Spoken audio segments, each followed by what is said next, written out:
Hi, welcome to Strangleholds on America. I'm host number 1 and number 2, Liam. That's Liam, and this is Michael, and this is our very first live video recorded podcast slash YouTube video episode. Yeah, I made sure to actually shave today to look kind of nice. I didn't, as you can tell. So, yeah, the masks are off. These are our real faces. So as far as you know, and, Oh, I don't know. Voiceovers are pretty impressive. so the exclusive YouTube content. So just before we begin, I want to shout out our YouTube as well as Instagram, both under the name Strangleholds on America. You can go there, subscribe, hit the notification bell, get our videos right in your feed, or on Instagram. Currently, we have very little content, but we'll be building that up. So I have make to sure. say, the only thing we can firmly believe in at this point is a stream of content will keep coming. That's the idea. And Oh, so, today's yeah, episode is on American and gun rights. yeah. Just to be clear, we're focusing on American gun rights, American gun culture, not the world. hmm And just to Disclaimer. give an overview of kind of our plan for the episode and what you can expect. So we're going to go into the little intro of gun rights, gun culture, kind of how we get to where we are right now. We're going to talk a little bit about the legislation and just like the politics around gun rights and some of the acts and laws that have been passed previously that kind of inform our understanding. And then we're going to kind of go into the current and talk a little bit about where we are now, where we see things going in the future, and just, I guess, discuss what we think is the best way moving forward, or if there is a way forward, I guess. I think, not to give too much of a spoiler, it's safe to say that there is no one solution to any of No, this. no. And then, I mean, in my research for the episode, I think one of the things I've kind of came to learn is that it's not about there's no solution, obviously. There's never a solution for anything and a cure all. But I think having these types of discussions and conversations is a big step towards that. And I think I the more agree. we do these things, the more people can come to terms or just agree, and we can find ways to enact legislation, or not even legislation, but other kinds of solutions to these problems. So, Based off of a lot of the um, political, what's the stinking name for it? The polls, thank you. The polls that they run, most Americans do generally agree on more gun legislation and that we need to keep guns out of people who shouldn't have them. mhm. But in general, for the exact legislation, that's where it becomes a little bit more complicated. Yeah, yeah. And I think it's very similar to the Affordable Care Act or like Medicare for All. There's a lot of widespread support for people saying we want Medicare for All. And then you look at how things are passed and how this stuff actually moves through the Congress and then the Senate and then signed by the president. It's a big, it's a bigger thing than just this is X amount of people want it or X amount of people in a poll say they want it compared to how it actually gets done. So we're going to talk a little bit about that in the episode, and maybe hopefully not make people too sad, but maybe have some things for the future and how we can kind of circumvent those. So to get us started, the Second Amendment is literally just a well-regulated militia being necessary for the security of a free state. The right of the people to keep and bear arms shall not be infringed. It's a Mhm. single sentence, and for the majority of our time as America, it has been rather unambiguous. Um, most of our interpretations have been used as militia being a direct reference to the state's ability to form and maintain their forces, or it's been towards the states themselves being able to create and defend with those militias. Uh, this kind of focused on the empowerment of states when states' rights was really important, and the interpretation has only really started changing in about the 1990s and beyond. Yeah, yeah. I mean, I think it's interesting. This is like, in my mind, it's one of the most contentious amendments, or like the one that people really scrutinize so much because it can be interpreted in a lot of ways. And just given the passage of time and how far we have come, like that militia term is such an outdated thing in a lot of ways that Mm. it's interesting, how kind of contextual people will be with this stuff, and how like the structuralists will really rail on, oh, like what is a militia, or like is this the definition of like everybody could be a member of a militia, so that means that they could have guns. And so yeah, but like you mentioned, there's kind of two different ways to look at it. There's the idea that um, kind of that separates the two sentences, or the two parts of the sentence, and it makes the section of the militia mean that anybody able to be in a militia, anybody that isn't a militia should have the right to bear arms. And then there's the second interpretation, which looks at it as more of a militia as a broad term, meaning that any individual should have the right to own a gun. When we think about militias today, they don't really exist, or Right. at least they are much more fringe than they used to be. Yeah. Considering getting together a posse of people to take someone down is not really the rule of law as we see it in modern day. Yeah. And so, like, the closest interpretation that we might be able to put to a militia is something like the National Guard, Yeah. where you have the state's National Guard, which the governor has control, not the governor, yeah, no, the governor has control over and can, like, move around to their discretion unless it is called upon by the federal government, in which case it becomes more complicated. But like Yeah. that is the closest kind of Like the reference point we have yeah. right now.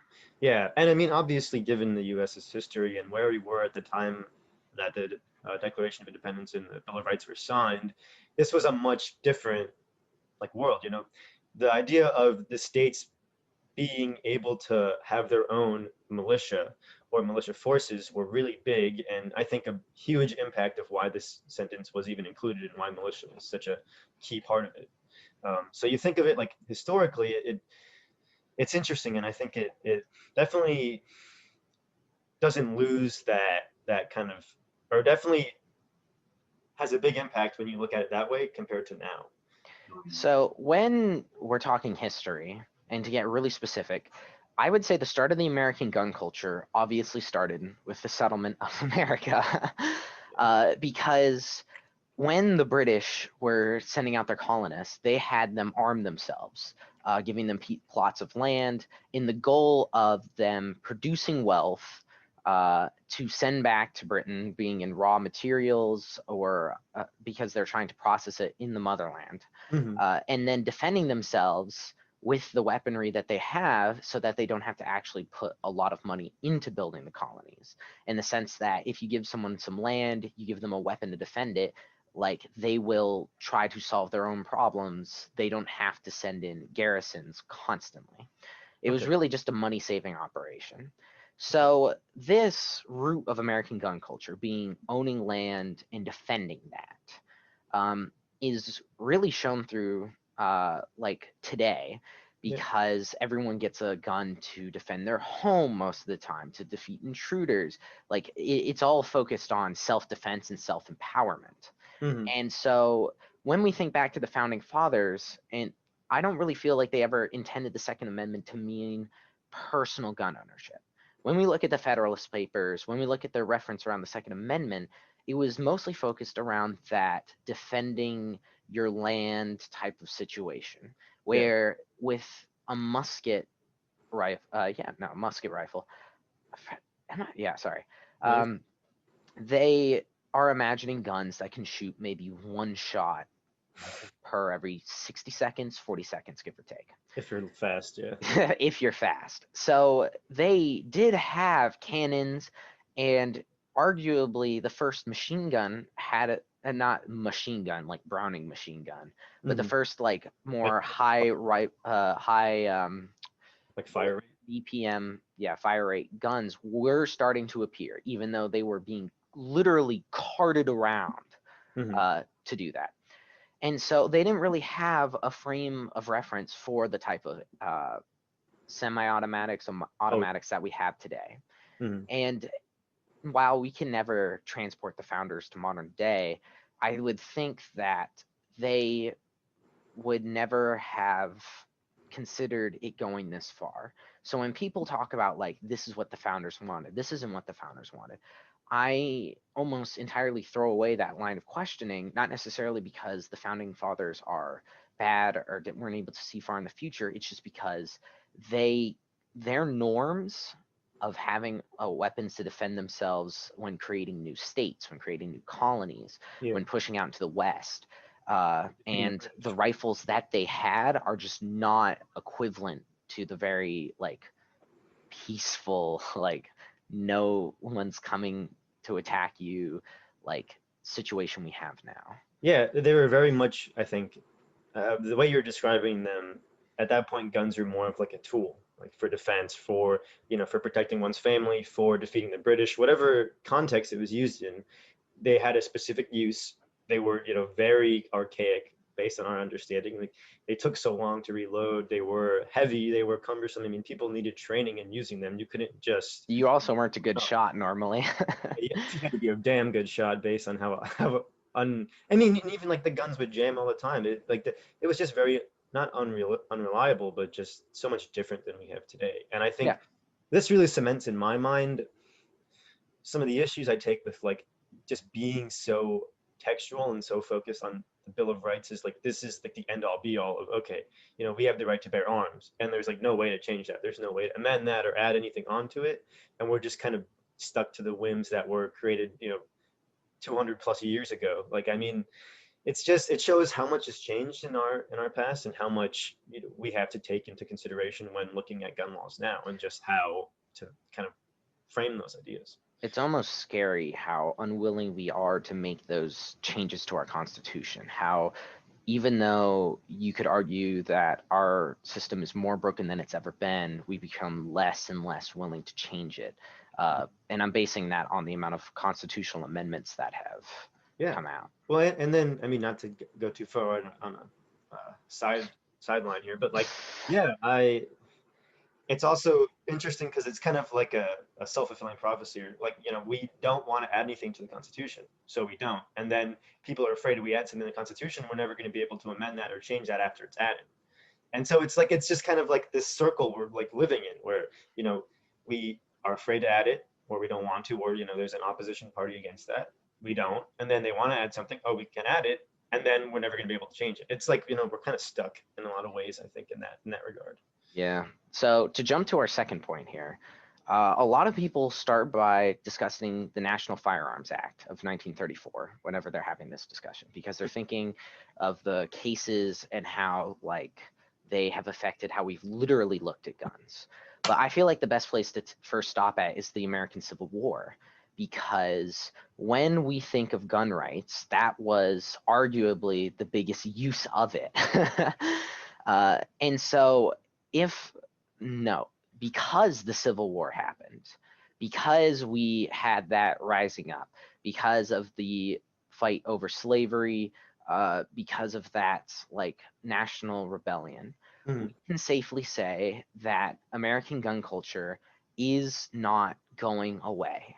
If we didn't get rid of the Second Amendment during the Civil War, when people act surprised about school shootings, about homicide rates, about whatever it may be now, it doesn't surprise me that nothing changes. Mhm. Because if a civil war didn't change it, uh, it doesn't surprise me that this type of stuff doesn't change it. However, I also feel like we don't have to necessarily continually follow that line of thought, and the changes that we're referencing aren't removing guns like something that would be considered after the Civil War, so much Mhm. as just regulating them. Okay, yeah, and when you first described your position and explained that, I was thinking it more from like the perspective of everybody gets so afraid of losing guns or like come take my guns or like that big fervent opinion about it, and then like when you mentioned the fact that after the Civil War, really not much had changed in the fact of gun ownership, I thought I kind of connected those things, and I think, yeah, I mean it's a good point to make. And then there's still some examples of like gun legislation changing based on specific events in history, but I think like looking to modern day, you can kind of see just the deadlock of like where where these issues kind of end and where people are unwilling to make any change or unwilling to add anything to amend the Constitution. Yeah. So we're going to breeze over the National Firearms Act of 1934, where it basically transferred ownership of they made it so that they had to register for firearms. They made it so that we had the National Firearms Registration and Transfer Act, meaning that we would have tabs on who's buying them, what they're being moved around for, which frankly is, to me, seems like a no duh kind of moment, in the sense that knowing how many guns and who has them seems just like a baseline. So it Yeah. surprises me that it came out in 1934. But they also removed poison gas, machine guns, and that type of things from being sold. But you can still get your hands on them by getting them pre-ban. That's how like the History Channel and all of them get their hands on those type of weaponry, which is kind of awesome. I didn't even Uh, know you could buy poison gas you can, legally you in can, 1933 as before. long as you got it before. Yeah. Now, hold on. I'm not saying poison gas would be effective, but Or it's really still, available. theoretically, it's still possible. That's Um, interesting. Yeah. but the first big stop we have to make is U.S. versus Miller in 1939. Mhm. So the discussion we had around this is basically around a sawed-off shotgun and whether or not it is part of and or used by a militia, Yeah. because most people would argue it was only used to kill people. Hmm. Yeah. I was going to say just one thing. So the National Firearms Act of 1934, in my research, it was kind of, I think one of the major events behind that or reasons why it was passed was the St. Valentine's shooting, um, which was, I think it was like a mob related activity, but essentially Mm. what it did was it kind of pressured them into creating some kind of legislation, which then made that, what you just described, and all those different rules and regulations were applied after that. So just like an instance where an event did kind of trigger public opinion to change and people to want to have something to keep track of all these guns that were coming into the country and that people could just use, discriminately.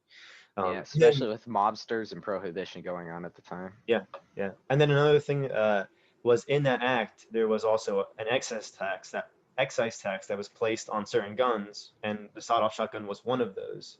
So going to U.S. v. Miller, if I remember correctly, the situation was Miller and somebody he was with were driving through um, like between states, and then they had been pulled over because I think they were kind of been being searching for them anyways, and then they found that they had this unregistered and licensed gun, which would break the 1934, fact that they didn't have any ownership of it, and they Mm. also passed it between state lines, which was another, no, and then they also did not pay excess tax on it.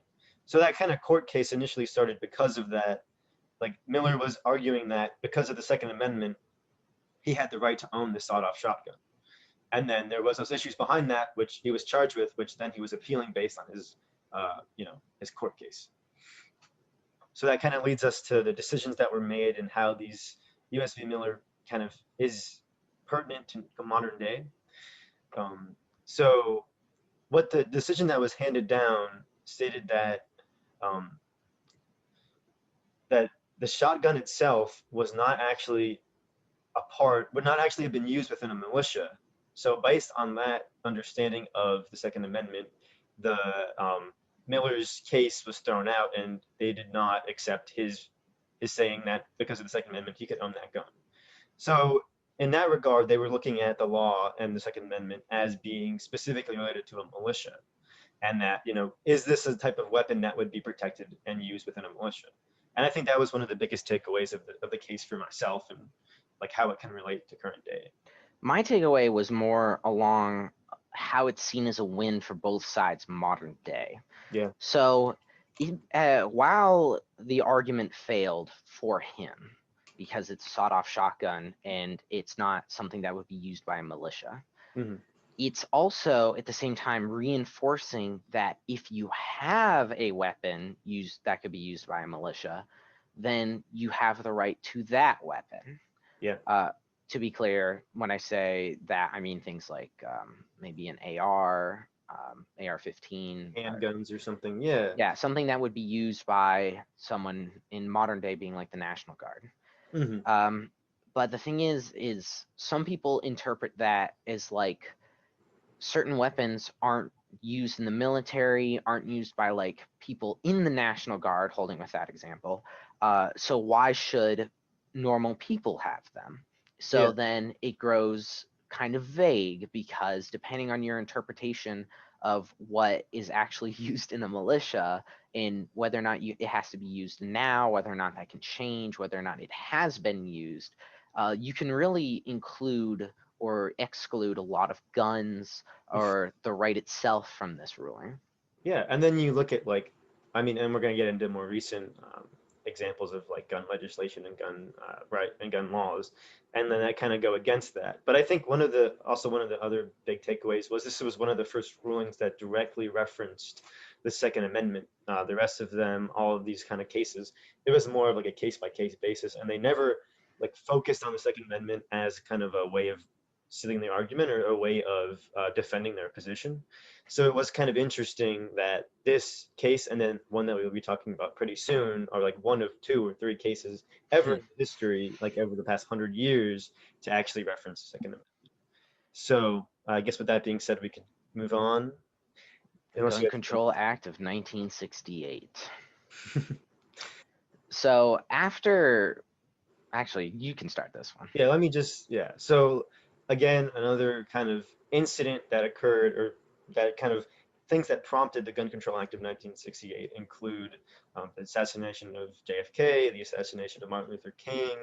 So you can see that there were, again, calls to action by regular people after these events of these, some disputed, some not, political or religious or whatever figures that kind of prompted people and government to want to enact the Gun Control Act of If you don't 1968. mind me butting in really fast, we're building an interesting pattern here.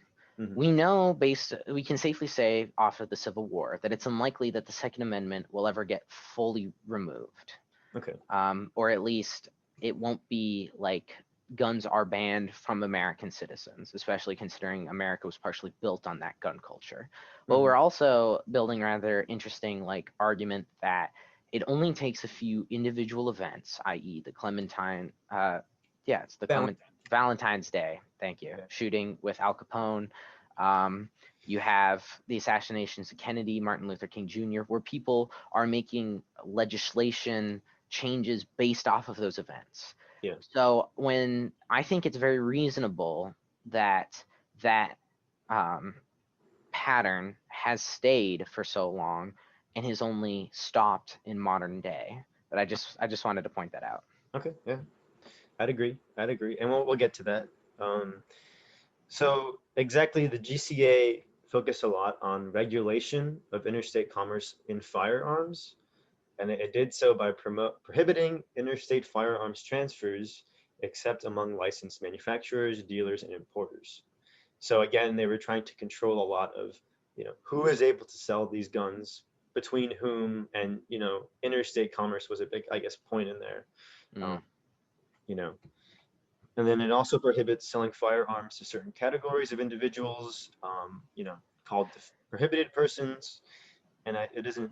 Do you know exactly the prohibited persons? Like, I'm assuming it'd be I know some of the people off the list, okay. but jumping into that a little bit, when it says prohibited persons, that being the mentally unsound, those being felons, Okay. Kind in of like classic people, examples. yeah, we're thinking criminals mostly. As long as as long as banning the mentally ill, in general, Hmm. that makes an interesting point in 1968 about how it was interpreted for the right to bear arms. Yeah. Because if they banned people from being able to own a gun, is it really a right at that point? Like, if they have the right given to them by the Constitution, Hmm. why are they allowed to have it removed at all?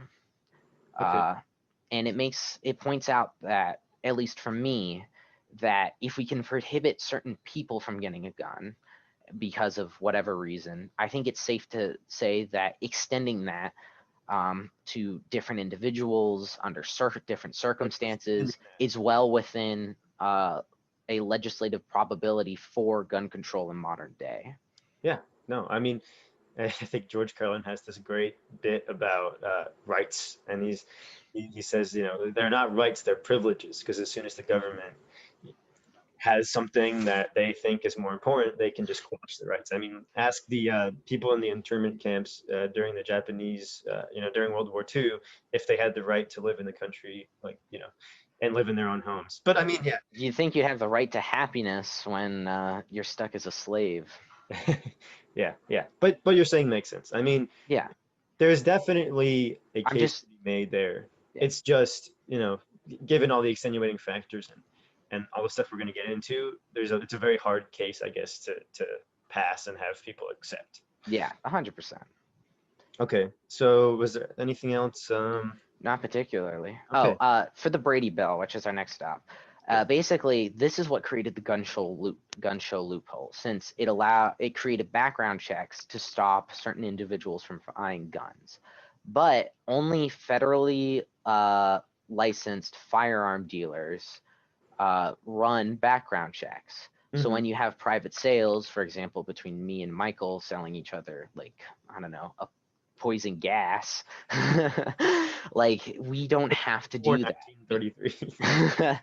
because we have like, we are not those registered firearm license dealers. Yeah, And legally we don't have to run the background check, is what you're saying. yeah, Based on and when we bring up the Brady Bill, it's why some people are pushing for firearm licenses that. Hmm. uh, in modern day. But continuing on, the assault weapons ban of 1994 was when semi-automatic weapons and large capacity ammunition feeding devices, anything holding more than 10 rounds, became banned. Okay.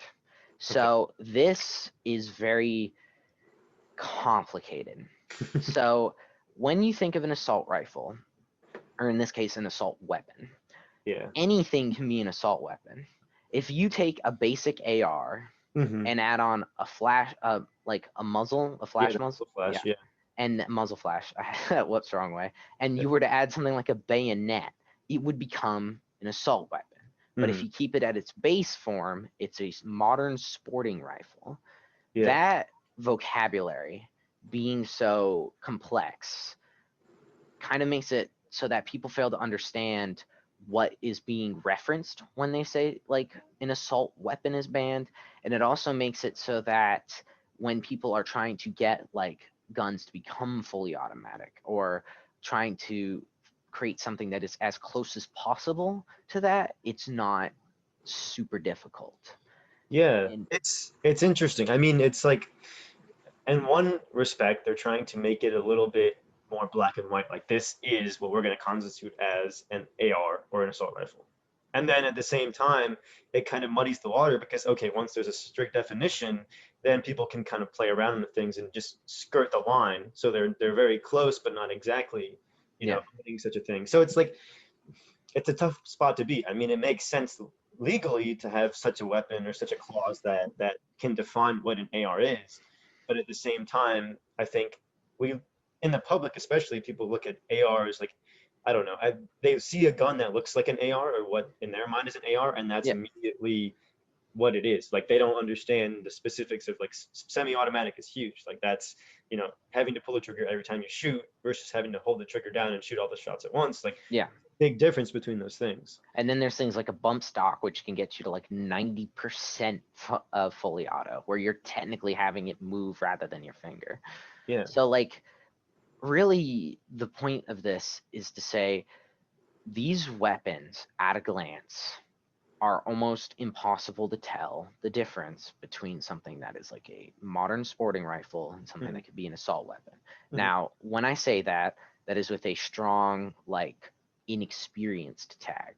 I am more than sure there are some people who can tell the difference at a glance, but Yeah. that is just not the average person, Oh which no, no. makes it so that, like, when we're talking about assault weapons and that type of thing, people are imagining banning like an AK-47 Yeah. altogether, like that Yeah. model, rather than like that model with certain additions, changes, whatever it might be. Assumptions. Yeah, yeah. I know what you mean. Yeah, it's like the court of public opinion, or like how does the public see it versus how are things actually? Yeah. And And we're then gonna, finally, yeah, oh, sorry. later. I want to point out the sunset clause that was put inside the assault weapons ban of Mm, 1994, where it was set to expire after 10 years. yeah, So in modern day, that no longer exists. The assault weapons ban is yeah. gone.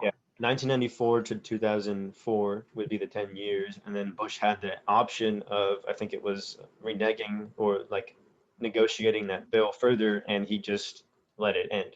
So Mm. just to, yeah, I mean, it's interesting. There's so many like very minute and like you look at a lot of gun legislation and it's similar where it, they had like some period where they could renew it, and then a lot of times it doesn't get renewed, or there's a change at the House or the Senate or even the presidency that then is more supportive of one thing or another, and like it definitely breaks down what we think of as gun legislation and how viable of a thing it actually is for dealing with gun rights and gun control. Yeah. So now we move on to DC versus Heller.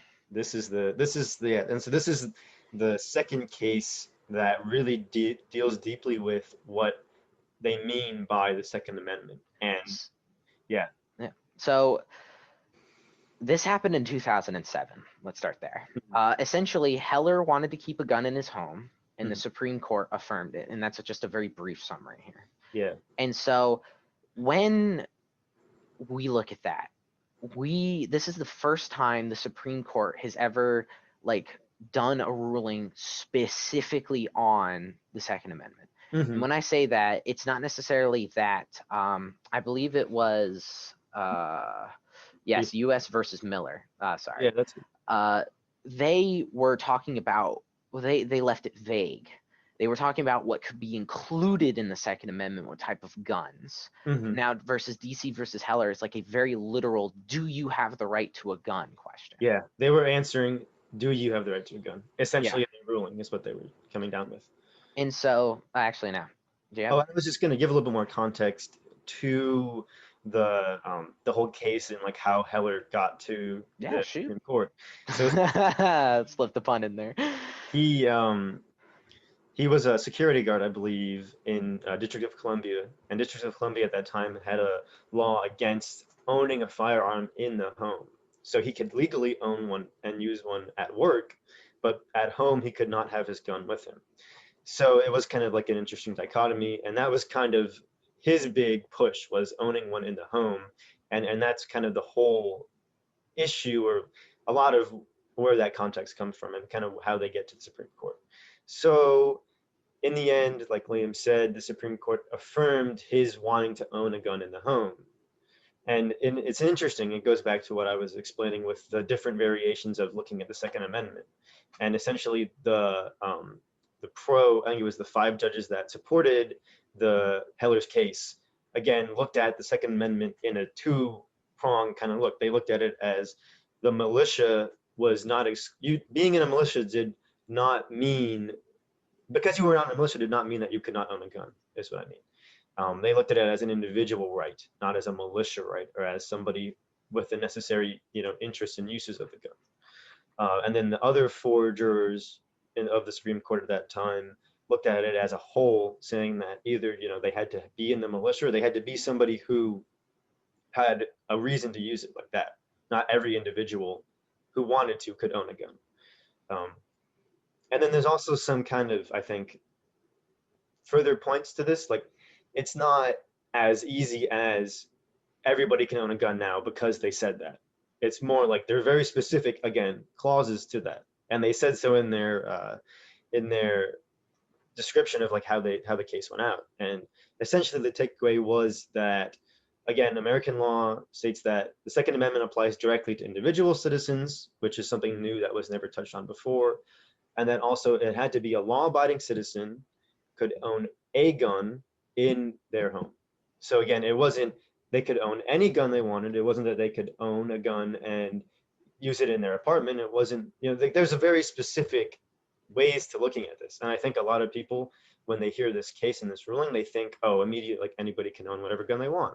And I think that heavily ties into the NRA and how they've spun this whole idea off. Ooh, are we bringing the NRA in finally? Almost. I just wanted to say, yeah. So That those are some of the takeaways behind it, and it was interesting in looking at it initially and being like, oh, okay, DC versus Heller, interesting case. Oh, they ruled that everybody can own a gun, and then you think and you look more into it, it's not that simple. It's not just like literally anyone can own a gun. Yeah, what this case really does, at least in my eyes, is it cements the American gun culture I've been mentioning from the start here, because he's using it. Yeah, Heller in this case is using it to keep a gun in his home Yeah, for self-defense. I would I would say I he's not. think so. I Yeah. think so. So because American gun culture is entrenched in that, in owning and protecting what you have, Mhm. I personally do not see this ruling as something that was like way out of bounds or completely unsurprising, Mhm. considering that's how we, as at least as Americans, have interpreted our gun rights for so long. Yeah. And so, even though if the other judges had won, basically pointing to you need to be a part of a militia or else you can't own a gun. I don't think the judges who read it as like two separate sentences necessarily went against what the founding fathers would have expected, with that being something that culture being something that has carried on.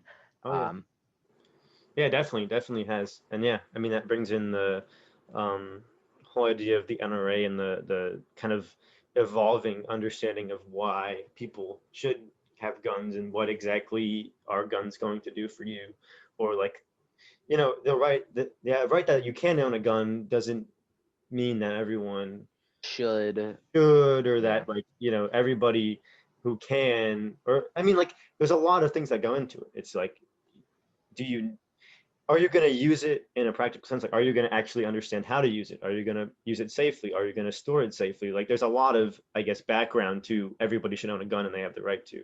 Yeah. And I think that's kind of where things get lost. And a lot of the states' laws come into play of like, what are the laws behind even just selling firearms? What are the laws behind keeping a gun in your home? Do you need to Hmm. put a trigger safe on it or a trigger guard on it? Do you need to have it in a space that is locked away? And like, even still, there's a lot of issues with like people just not obeying those laws, and then we see a lot of like, especially infant mortality is huge with like kids you seeing their parents use the guns or whatever, having guns around, and then they leave it out, and the kid can just they have no idea it's a gun. Like a 5-year-old kid has no understanding. Even younger, like babies, I think have been accidentally killed.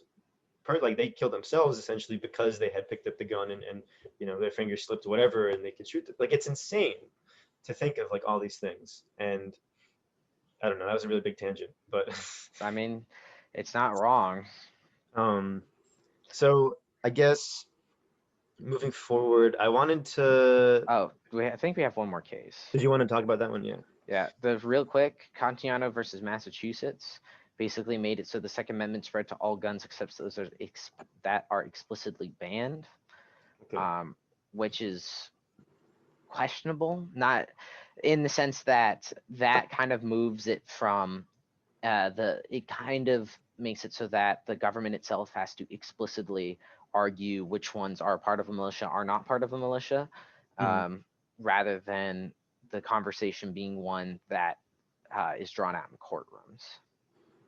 Yeah. Or to be very specific, legislators have to ban the weaponry and figure it out amongst themselves whether or not it would be used or not used in a militia, Mhm. versus the people bringing individual guns up the courts whether or not they can own them. Okay. Yeah. And I believe in that specific instance, it was a stun gun that was the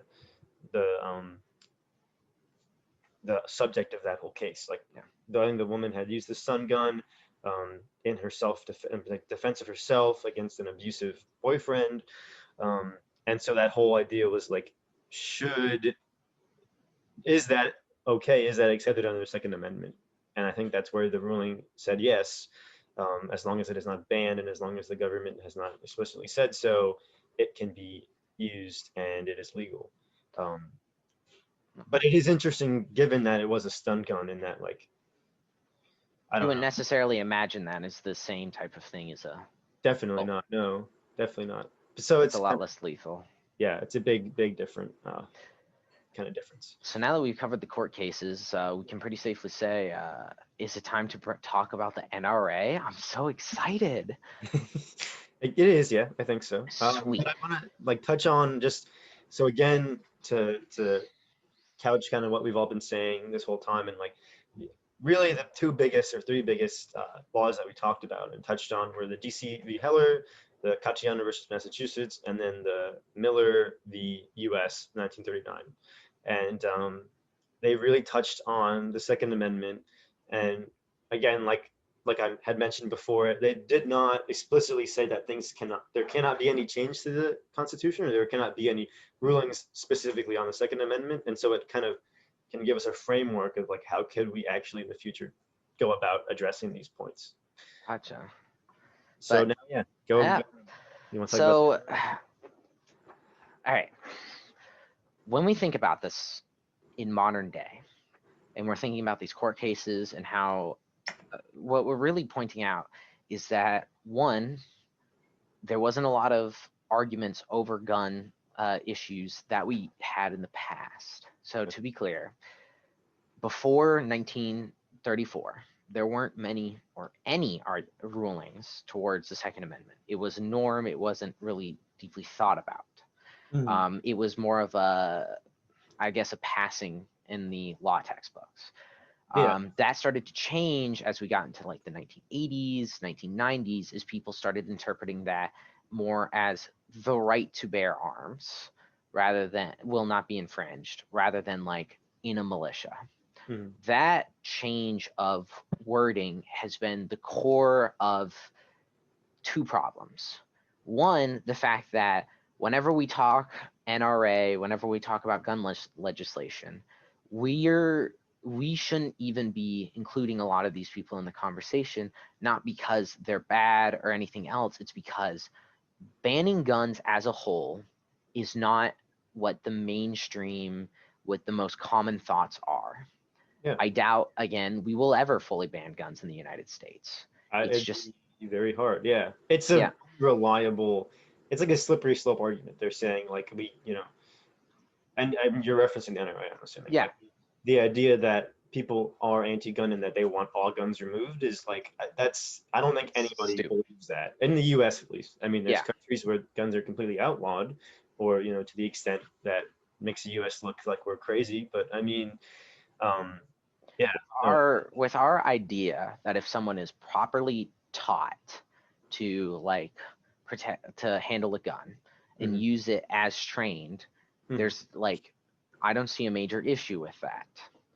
On top of the fact that like when we have these discussions, a lot of people kind of treat everything as infringing on their gun rights, yeah, on the more extreme side. yeah, They do this because law builds on law. mhm, Um, if a court case were to come out banning a specific gun, they could send out another court case banning out a gun that is similar based off of the first one, and then slowly ban more and more weaponry by or the doing that. opposite. Like they could have a lawsuit that would support further gun rights, and then that be accepted, and then further gun rights could be inquired because of that. So Yeah, it works on both sides, and I mean, it's a snowball effect. yeah, definitely, Uh, definitely could be. so it doesn't bother me much when we have so many people just saying no, because what they're focused on isn't necessarily the legislation they have now, it's the legislation that will come, that Yeah, could come yeah, from the future, future court cases, the future interpretations. mhm, So when they just say a flat no, I'm not a fan of that argument, and I would never make that argument, but I get why, because they're worried about what will come. yeah, But what we can say without a doubt is that objectively, there are laws we can put in place to reduce homicides, to reduce suicides, to reduce like pretty much any gun related injury, yeah. where we can do licensing, we can do any sort of like waiting period, whatever it might be. Registry And systems, whatever. Yeah, yeah, And those are individually, we could argue over whether or not those work, those don't work, if they're most effective. But putting in those laws is 100% not a infringement on the Second Amendment. We Yeah, can say that objectively, not at all. Oh, because if we are banning people from having them for being like like mentally ill, yeah, federally, felons, yeah, whatever felons. it might be, Yeah, we can do like waiting periods, whatever it is, yeah. It's not without infringing on a right. it's not illegal to pass that kind of thing. Yeah. It might be very damn hard. It might be very hard to get 50% of Americans to accept that, or the lobbying power of the NRA to go, like, not go against those things. But yeah, the important part is it can legally be done. Practically, will it be possible? That's another story. But yeah, that's a good thing to note. Based on what we've talked about in the previous legislation, there's no reason that those things cannot be at least heard and possibly accepted. Yeah. So it's a good point to note. And I want to then kind of explain something that I noticed in my research of this whole thing, which comes from a Reuters article, and they're talking about the Supreme Court. This was written back in June, and essentially what they did was, June 2020, it was a 5-4 conservative majority on the Supreme Court. This is before RBJ passed away, and they had turned away 10 gun rights cases. And I think it directly correlates with what you were saying, which they have a lot of understanding of behind if something like even one of those gun rights laws was passed. That kind of is a scaffolding that can then be applied even to states, even to the nation as a whole. So it's kind of, in some ways it is, in some ways it isn't, a slippery slope behind getting that stuff through. But I mean, even this conservative majority was against ruling or hearing any of those cases because I think they understand, much of what you're saying. I mean, and it's, again, it goes kind of, it's very divisive. There's both sides that are against it. Both sides are pushing for their own legislation to be passed. Yeah. So I think, again, it shows us just the politicization of, like, or polarization of, like, the country, of how deeply rooted these two-sided arguments and perspectives are. The other thing I want to point out, and this will be my final mention of the NRA, is Okay. that their stance about everything is an infringement, and we need to protect our rights, Yeah. is a very radical stance, and not one they were known for before the early 2000s, um, since they mostly gave out like marksmanship rewards and ran youth camps. It is not something they like are properly expressing, because they primarily make their money off of the Smith and Wessons, like the gun manufacturers, Yeah. and they should be brought into national conversations if we were to discuss whether or not we should ban guns or not ban guns.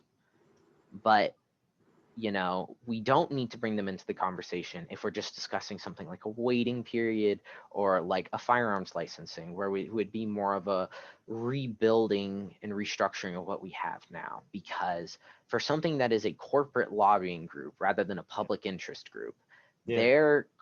they should not be in the conversation or the focus of the conversation when we're talking about guns. I think a lot of people would agree with that. I think it's hard to just make that distinction and separate the corporate lobbying groups from the public interest groups from you know even just the idea of, like, how much of their money and how much funding they're actually giving is, like, a lot of people, I don't, like, they can be transparent in that regard, but that doesn't mean that that's even accurate or that's really what they're saying. Um, but yeah, no, I mean, I understand what you're saying, and I think in a perfect world that makes sense. I wish that was how we had it. Yeah. But I wanted to touch on some of the things that the NRA really focuses on, and so they have, like, two real big campaigns or two real aspects that of the NRA that really push out their agenda. Which, again, like Liam said, was that gun rights are that everyone should have access to guns, and that there are a right that everybody inherently has being in the country of America. So the first idea is that and this is something that they've even, like, been out front and said, is that they want to change anti-gun legislators, in their mind, to pro-gun legislators. So they're actively opposing the idea of gun legislation. Um, and they've done that, countless times. You can see that in their donations to the Trump campaign in 2016, to their donations with attack ads against Hillary Clinton.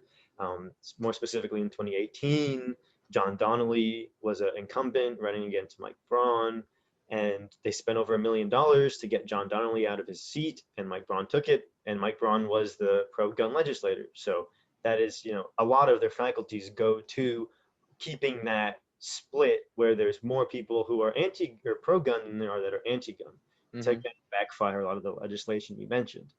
Um, And to another, be fair, they have the right to do that. Like if they want to spend their money as a lobbying arm to mhm. get those people who agree with them into office, like that is totally within them. Constitutionally they can, yeah. I Yeah. mean, that was ruled in this court case, the Supreme Court. I forget the name. Uh, but anyways, yeah, that's one of the ways they do it.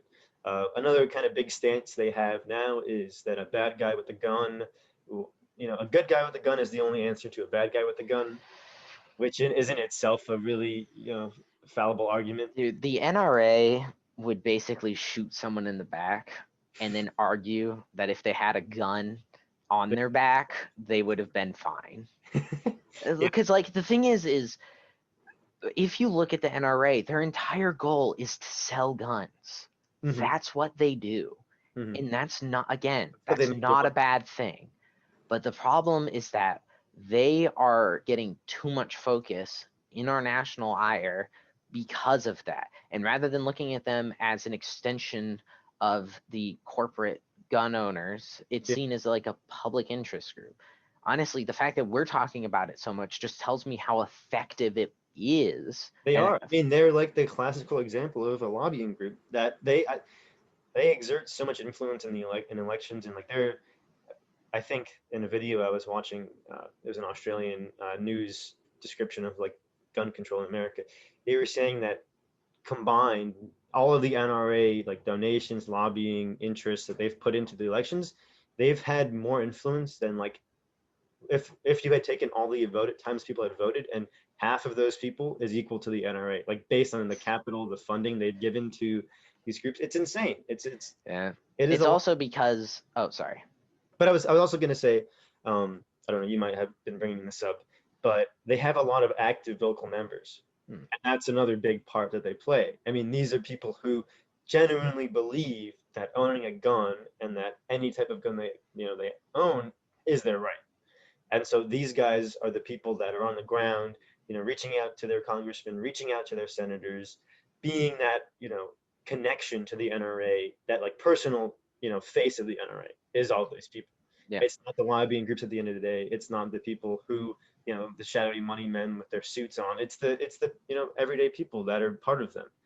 And so that's like the second fold aspect of how they exert their influence And is following those people.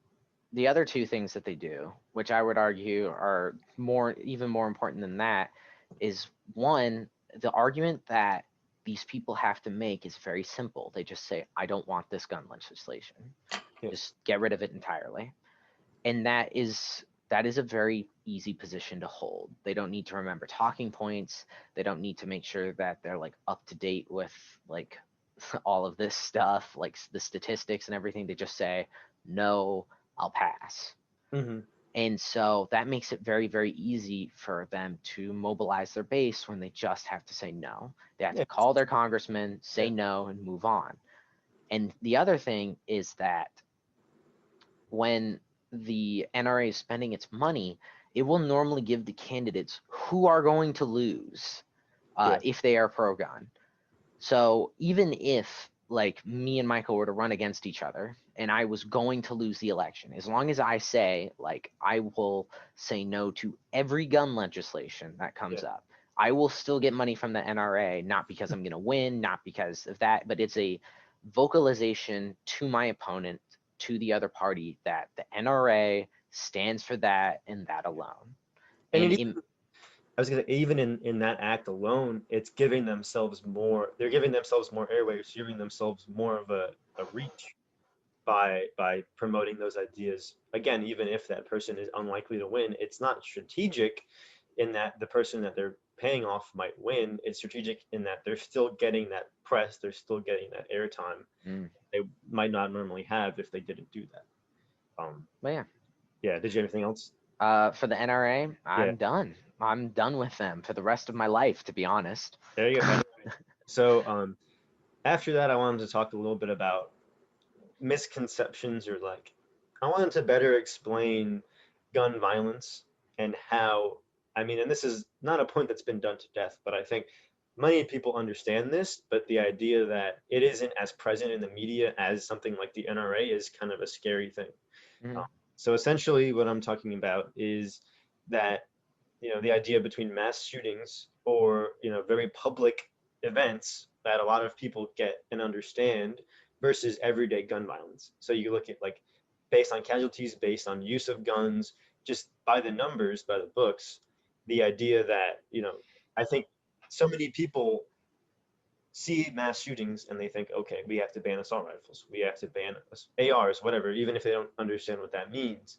When in reality, so much of gun violence and gun deaths are occur just every day. It's everyday violence like you see coming out of Chicago, you know, gangs who, whoever it may be, just people with guns, legal or not, still getting into violent crime. A lot of crime happens, but I think it's our understanding that if we can ban assault rifles, things will get better, or this like very public presence will slim, but that doesn't really mean very much in the fact of like if you really wanted less people to die, there's better ways to do those things and there's better ways to tackle that.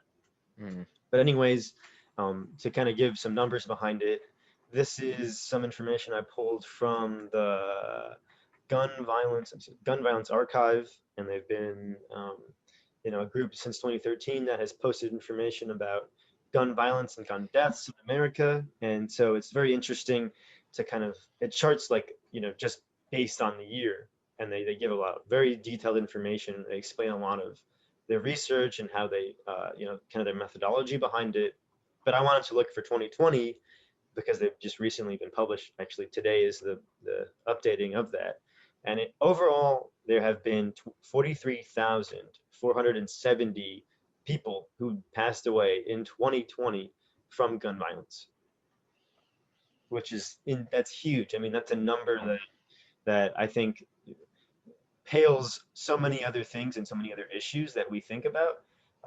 But it's just, I don't like, it's not heavily reported on. There's incidences of that are reported on, but they're not talking about the real causes and the root causes, I think. So then you break that down, how do we get to 43,000 deaths? You look at homicide, you look at murder, you look at unintentional shootings, and you see that there's about 19,000, 314 people passed away from those. So those are things like we mentioned, mass shootings, mass murders, sorry, not mass shootings, um, crimes, that kind of thing, unintentional shootings, accidental shootings, like hunting, things like that.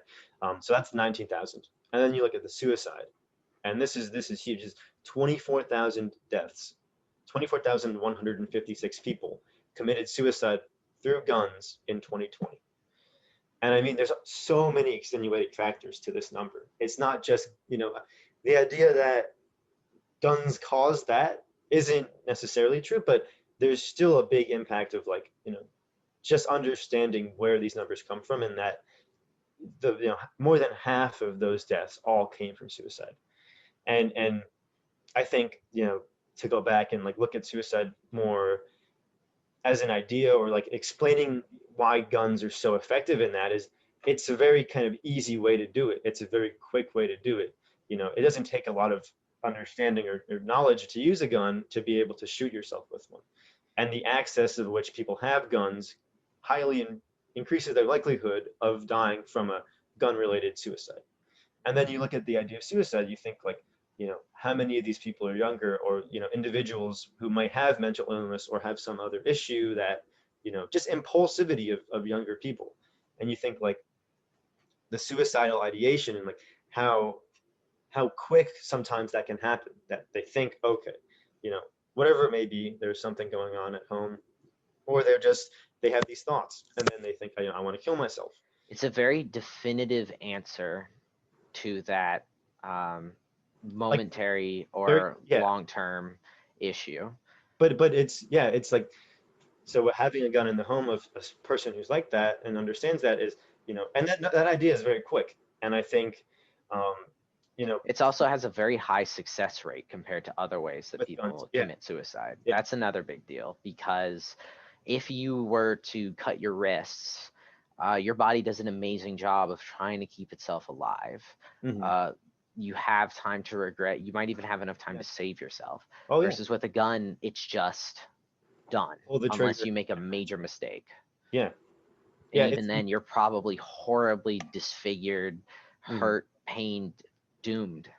yeah. I mean, and this is like, you know, thinking about this again, so like I was saying, so suicide, very quick idea, or very, instantaneous almost, track from I feel like I should kill myself to then picking up a gun and doing it is, can be so much faster and so much more successful than, like, I don't know, say hanging, or say drowning yourself, or stabbing yourself. Like there's a huge disparity between those two things, and I think it's Mm. good to lay that out and explain that, and that's why the number is so high. I mean, given 2020, what was going on with COVID, and everything like that, there are a lot of extenuating factors. So we can't say that gun violence, or that guns, explicitly led to all this, 24,000 suicides. But what we can say is they had a big impact on how people did it and how easy of a choice it is to do. And survival rate, definitely. Exactly, exactly. And that's what I wanted to couch my explanation in, is that, passing gun legislation wouldn't solve the greater issue, but it might, in some ways, slow down that process. And again, another thing is, the people who are committing suicide by gun are not the people going out and buying a gun to do so. They're people who have guns already in the home and then using them for said thing. Like the people who are driving to the store and buying a gun, they're not going to be, that's so much time and effort it takes together, that they might change their mind along the way. Yeah, It's just that's having instant access. yeah. So So when it comes down to it, when we talk about saving lives with guns, you think about stopping mass shootings most of the time. But I really like how you pointed out that the majority of lives that will be saved will never be heard from again. Not in the sense that they die, but in the sense that that by saving someone from a suicide, it's not on the news. It's not mhm, like a huge deal. no, Like, oh, man decides not to shoot himself today. Like those, they're in their ratings that they, that, yeah, those won't really go mentioned, but it'll be noticeable in how we live our lives because we'll have very literally more people. There'll yeah. be a little bit more economic growth. Like it's more beneficial for us as people. It's also a community thing. It's also like, I Because think, if you know someone who killed themselves, you're far more likely to do it yourself. well, that Yes. and like, preventing these things can go on a community scale. It's not like a national, like mental health itself is like such a broad topic to tackle and try and figure out. But like, looking at it, passing legislation, whatever it may be, is not, again, going to tackle those root issues. It's just gonna, it might provide some changes and some benefit, but does that mean that it's really going to affect the change that we think it will? I mean, I don't think it could. I don't think it would in this case. I'm going to use this. Oh, sorry. Know what you said? I'm going to use this to kind of bounce into the idea that mental health conversations and gun control conversations normally run side by side Hmm. because whoever may have done a shooting, whoever may have done something may not have been mentally sound, or a Yeah. police officer shooting someone who might not be mentally sound. Hmm. It scares me that those conversations are brought together at all Okay. because gun control and mental health are very loosely connected. Like when I say loosely, I mean very loosely. Like the majority of people who are affected by gun violence are, as you had already said, homicide, murders, unintentional suicides. Yeah. And those people might have underlying issues, but to say that the gun to do gun control will solve mental health or mental health will solve gun control and try to compound the two of them together is bullshit Mm, because we can't let that conversation just get segued into, we just don't need to let the uncool people, the unsound people not have guns, and that'll just fix this. hmm. What we need to do is we need to focus on the fact that like mental health is a separate problem for a separate episode, Yeah. for a separate time, and we need to solve that. But guns as a whole is a component of that, and sometimes used by those with mental illnesses, but we should solve it not because of that connection, but because modern, like everyday people are arguably more affected, more of an impact in those communities Hmm. than the idea that it's just people who have mental health issues. Yeah. No, I mean, you bring up a great point, and I think so much so many negatives can be taken from like, okay, if we just solve mental health, like the gun crisis or whatever, or gun violence will go down, which is necessarily true, but like that doesn't mean that everything is solved and that, fine and dandy, like we can all go on and be happy. But I just bring these ideas up, and I have some extra like points to kind of show you ways that we can reduce gun violence without explicitly doing gun legislation. And so um, those kind of focus especially on the suicide death rate of gun violence, which, like I said, Mm, was 24,156 people in 2020. And so this is kind of like we were talking about, it's an individual issue. Suicide, especially, is, we can't have a law that is passed that would then, we can have laws that are passed, but I mean, like, more broadly speaking, individuals are the people who need to secure their weapons in the home to make it a lot harder for suicide to happen. And like I'm specifically thinking of families who own multiple guns for whatever reason, hunting, let's just say, and the child has a suicidal ideation. They very quickly know where the guns are. They can go take one, shoot themselves. You think of things like that, and then like if that state if that owner had been more careful with how they put their guns away, they locked them up, they stored them safely, that wouldn't have been an issue. So it's a very individual problem, I think, in some cases. And like if we had, if people more openly talked about the fact that we don't need to take your guns away if you are just not an idiot with them and leave them out and you follow the law, and maybe we do pass laws that explicitly state that they have to, secure their weapons. Things mm, will change and things will get better. But I just think so much of it is overblown, and this part of the conversation isn't discussed enough in yeah. regards to how to reduce those things. So then the second point is the idea of like a doctor talking with a family about owning a weapon and what to do with that, and like the idea that, okay, let's just say, and then there's a lot of layers to this fact, but like, a pediatric doctor or a therapist is conferring with a patient about these things, and they're talking about, suicidal ideation, or talking about how they're feeling down, they're depressed, and these things, and just that step of making sure that this person is safe in their home and they don't have automatic and quick access to a firearm, could be the difference between life and death.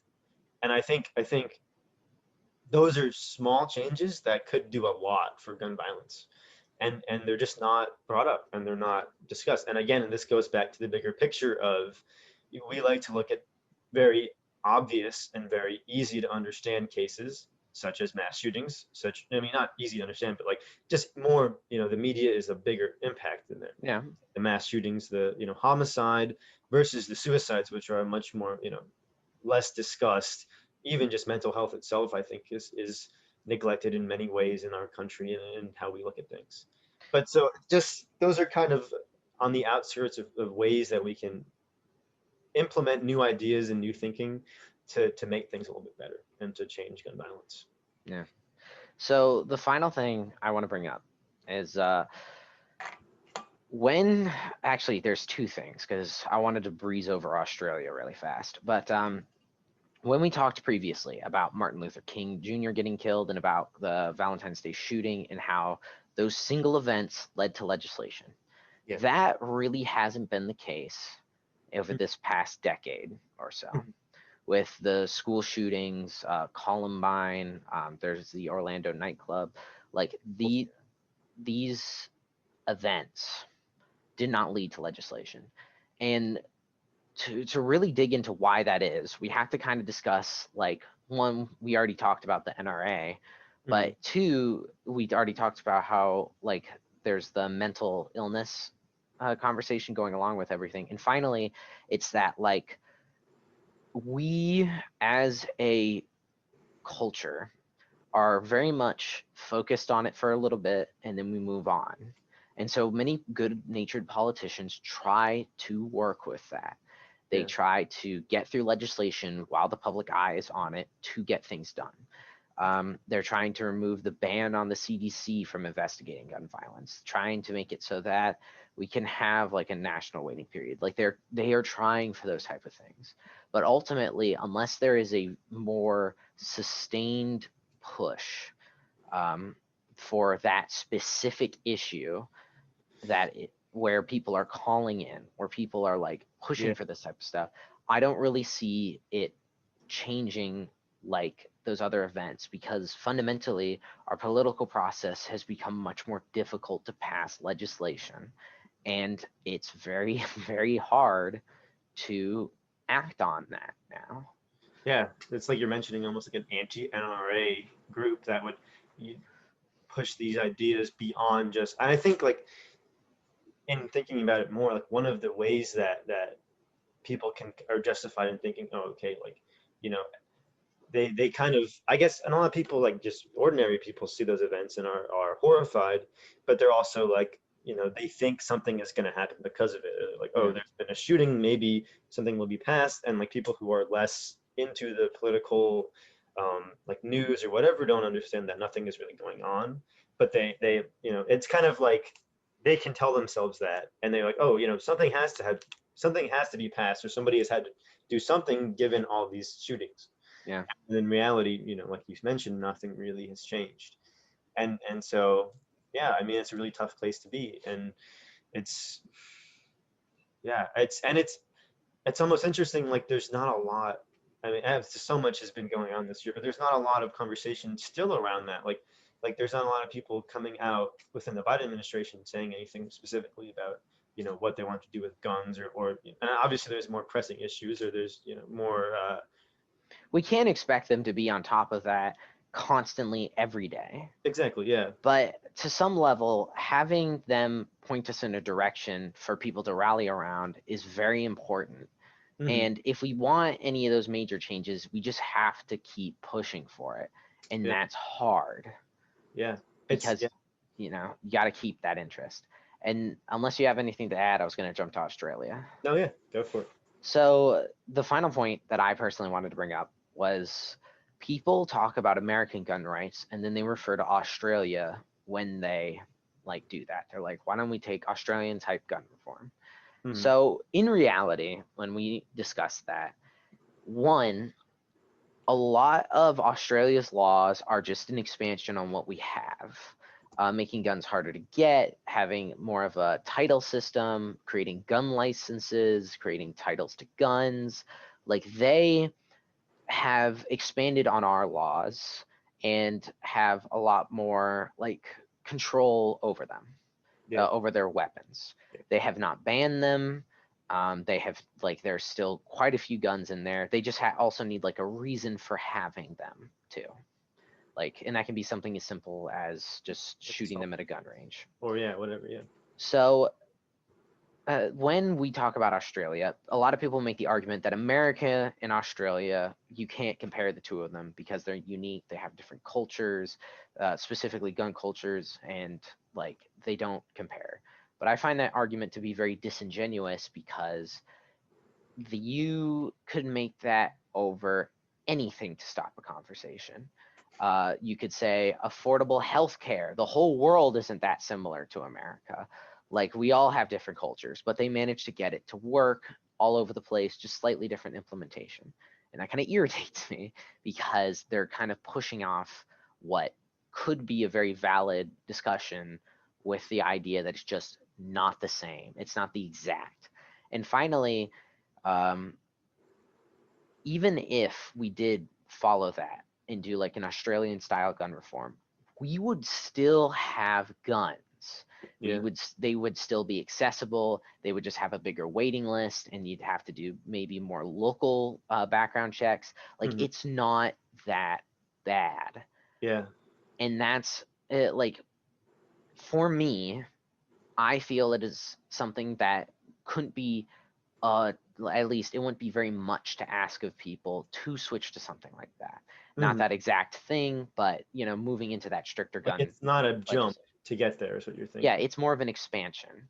Yeah. It's less like completely new laws and completely new rules. Yeah. And I And think it's kind of, oh, sorry. Yeah. yeah, their gun laws worked very, very well. They have not had no, yeah, they have not had any mass shootings since they passed it. Yeah, I Pretty forget sure the they name of that event. I know what you're talking about. There was like that kind of calling to action that drew them to pass the legislation. yeah, so it's just it's very important that we touch on that because if people on the main conversation are going to reference Australia as like where we should go, what we should be implementing, it's important Yeah. to note that one, it's just an expansion on what we have.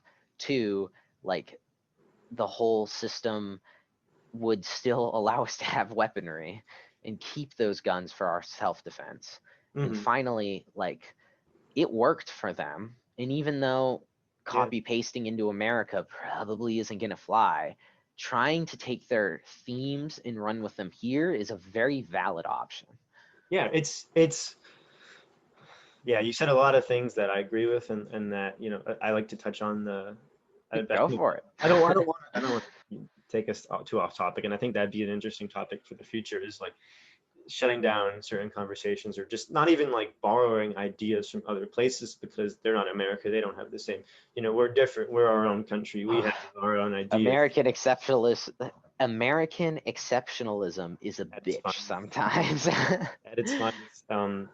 But yeah, it's very valid. There's a lot of things we can take from that, and that doesn't mean we have to be exactly like them or do exactly what they do, but we can still have a conversation or at least present these, as an example of what could happen. Yeah, I think a lot of people don't think in that regard, or they, it's similar like healthcare. They don't want to, or we're different, so we can't be the same as them. It doesn't work here in America.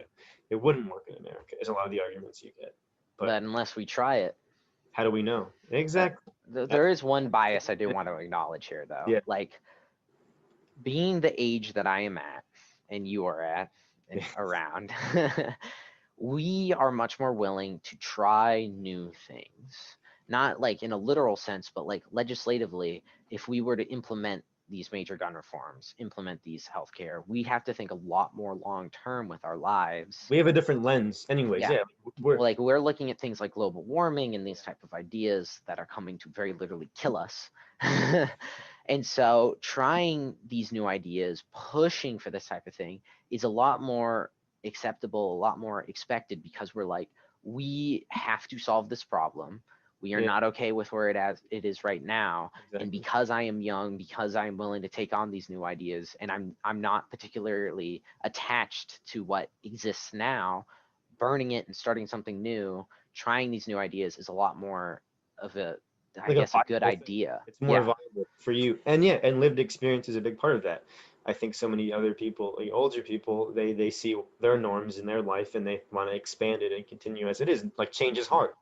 And so, yeah, yeah, that's a good way to end it. I think we had a good discussion here.